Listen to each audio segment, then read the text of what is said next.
Top quality और consistent performance के लिए सिर्फ सिल्वर पंप्स। टॉप क्वालिटी और कंसिस्टेंट परफॉर्मेंस के लिए सिर्फ सिल्वर पंप्स, नाम याद रखना।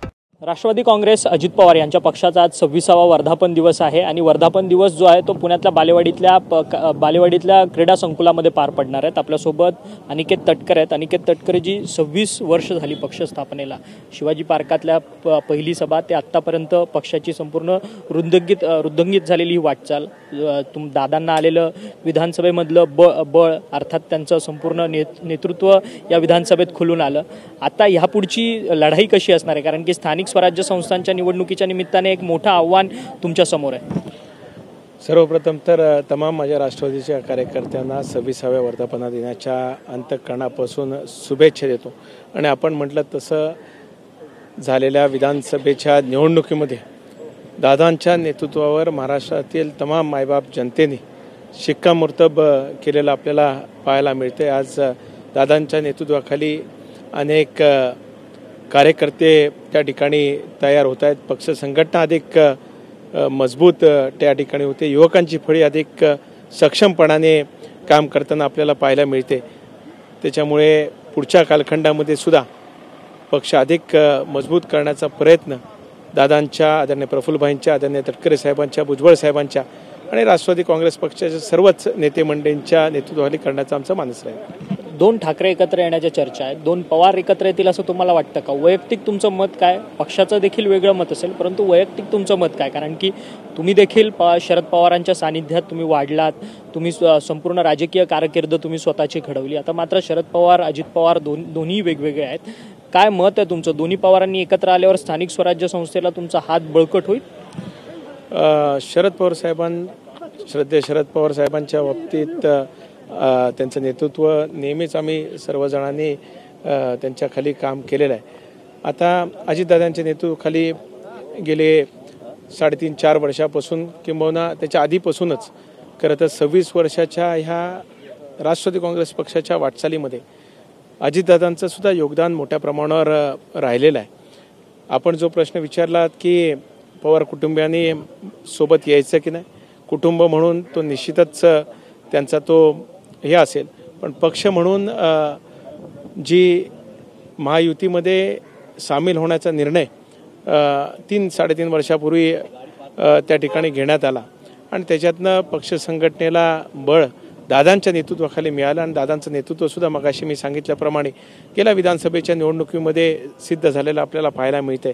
त्याच्यामुळे एकत्र येण्याच्या बाबतीतली अधिक मी बोलण्याइतपत मी काय तितका मोठा नाही, पण जो काय निर्णय असेल तो वरिष्ठ पातळीवर त्या ठिकाणी होईल। मला वाटतं त्याच्या बाबतीत मान्य प्रदेशाध्यक्ष तटकरे साहेबांनी असेल, प्रफुल्लभाईंनी असेल, यांनी आपलं मत त्या ठिकाणी व्यक्त केलं आहे। त्याच्यामुळे त्याच्या बाबतीत अधिक भाष्य करणं उचित ठरणार नाही। शेवटचाच प्रश्न, तुम्ही आत्ताच उल्लेख केला महायुती आहे म्हणून, तिन्ही पक्षाचं सरकार आहे, अर्थात शिवसेना, भाजप आणि राष्ट्रवादी काँग्रेस पक्ष, परंतु तुमच्या रायगड जिल्ह्यामध्ये काय चाललं काय नक्की हाच प्रश्न निर्माण होतोय। राष्ट्रवादीला महायुतीमध्ये घेणार नाही असं सातत्याने शिवसेनेचे आमदार त्या ठिकाणी बोलताना पाहायला मिळतात।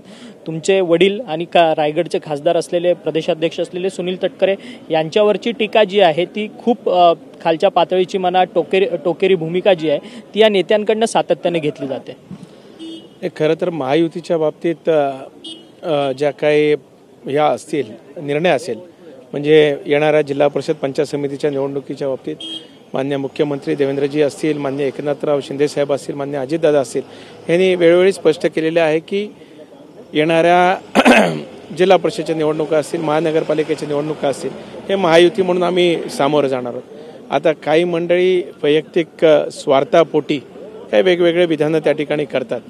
खरं तर माझं सगळ्यांनाच विनंती आहे, जी आज रायगडमधली नेतृत्व करणारे शिवसेनेतली मंडळी आहेत त्यांना माझी विनंती आहे, विधानसभेची निवडणूक झाली, लोकसभेची निवडणूक झाली, ज्यावेळेस नेत्यांची निवडणूक असते त्यावेळेस कार्यकर्त्यांनी एकत्रपणाने काम करावं असं नेत्यांचं म्हणणं असतं। आत्ता तर खरं तर कार्यकर्त्यांची निवडणूक आहे, त्याच्यामुळे जसं वैयक्तिक निवडणुकीमध्ये सगळ्यांनी एकत्रपणाने काम करावं असं नेते मंडळींची अपेक्षा असते, आता कार्यकर्त्यांच्या निवडणुकीमध्ये नेते मंडळींसुद्धा आपापला इगो असेल, आपापल्या काही गोष्टी असतील त्या बाजूला सारून, कारण रायगडमधला वाद तसं पाहायला गेलं तर फक्त एका पदापुरतं मर्यादित आहे, त्याच्या पलीकडे काय वाद म्हणजे दोन्ही पक्षामध्ये भारतीय जनता पक्ष आणि राष्ट्रवादी काँग्रेस पक्षामध्ये समन्वय चांगला आहे.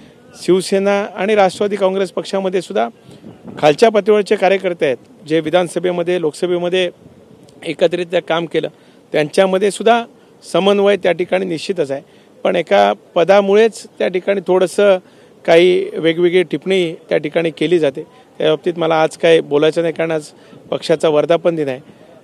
आज चांगला दिवस आहे, त्यामुळे कोणाविषयी चुकीचं बोलून काय पक्ष मोठा होणार नाही की आम्ही मोठं होणार नाही.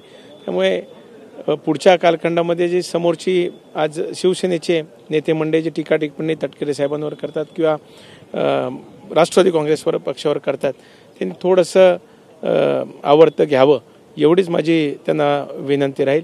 कारण आता कार्यकर्त्यांची निवडणूक आहे आणि कार्यकर्त्यांना नेत्यांची खरी गरज त्यांच्या निवडणुकीमध्ये आहे. त्याच्यामुळे त्याला अनुसरून आपली वर्तणूक असावी अशीच तुम्ही म्हणतायत आवर्त घेतलं पाहिजे, तुम्ही म्हणतायत आमची काय ती पद्धत नाहीये, परंतु भरत गोगावलेंकडनं सातत्यानं टीका केली जाते की तटकरेंनी सुरुवात केली, तटकरेंनी नॅपकिन खांद्यावरती टाकून संपूर्ण ती नक्कल करण्यात आली आणि त्यानंतर नॅपकिनचा काय कमाल आहे तो आम्ही दाखवून दिला. त्याच तुम्ही जिथे सभा घेतली महाडच्या मैदानात तिथेच भरत गोगावलेंनी सभा घेतली, नॅपकिन फिरवून दाखवलं. कुठेतरी खूप टोकाचं हे सगळं भांडणं होतात असं तुम्हाला वाटत नाही? विधानसभा लोकसभा निवडणूक एकत्रित लढल्यानंतर ही वितुष्टता का निर्माण होते? नाही, मगाशी मी सांगितल्याप्रमाणे फक्त एका पदापुरतंच खरं तर ते नरेटिव्ह राष्ट्रवादी काँग्रेस पक्षाने काम केलं नाही हे सेट केलं जाते. आपण पाहिलं असेल तर महाड मतदारसंघामध्ये तटकरे साहेब जेव्हा खासदारकीला निवडून आले तेव्हा 3,500 मताधिक्य होतं आणि तेच मताधिक्य विधानसभेला जवळपास 26-27 हजारावर गेलं.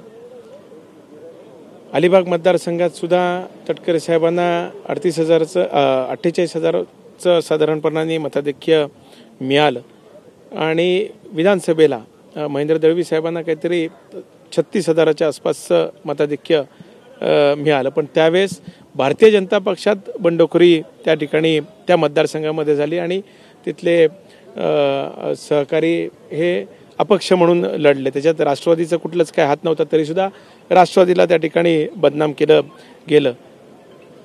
कारण राष्ट्रवादीला बदनाम केलं, तटकरे साहेबांना बदनाम केलं तर मग आपली राजकीय पोळी भाजली जाईल असं एकंदरीत वातावरण रायगड जिल्ह्यामध्ये असल्यामुळेच त्या ठिकाणी झालेलं आपल्याला पाहायला मिळते.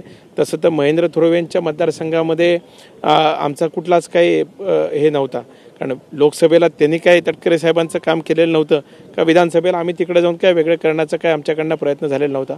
मात्र कारण नसताना राष्ट्रवादी पक्षाला आणि तटकरे साहेबांना बदनाम करण्याचा प्रयत्न हा केविलवाणी प्रयत्न, एवढंच मला सांगावंसं वाटतं. धन्यवाद, तुम्ही आमच्याशी बातचीत केली. खरं तर अनिकेत तटकरे होते माजी आमदार, ते म्हणतात की आता लोकसभेला आणि विधानसभेला एकत्रित काम केल्यानंतर ही टोकाची भूमिका का? सगळ्या शिवसेनेच्या नेत्यांनी संपूर्ण टीकेची भाषा जी आहे ती आवर्ती घ्यावी असं विधान जे आहे ते अनिकेत तटकरे यांनी आपल्याशी बोलताना व्यक्त केलेलं आहे. व्हिडिओ जर्नलिस्ट योगेश सावंत, अक्षय मंकणी, TV9 मराठी, पुणे.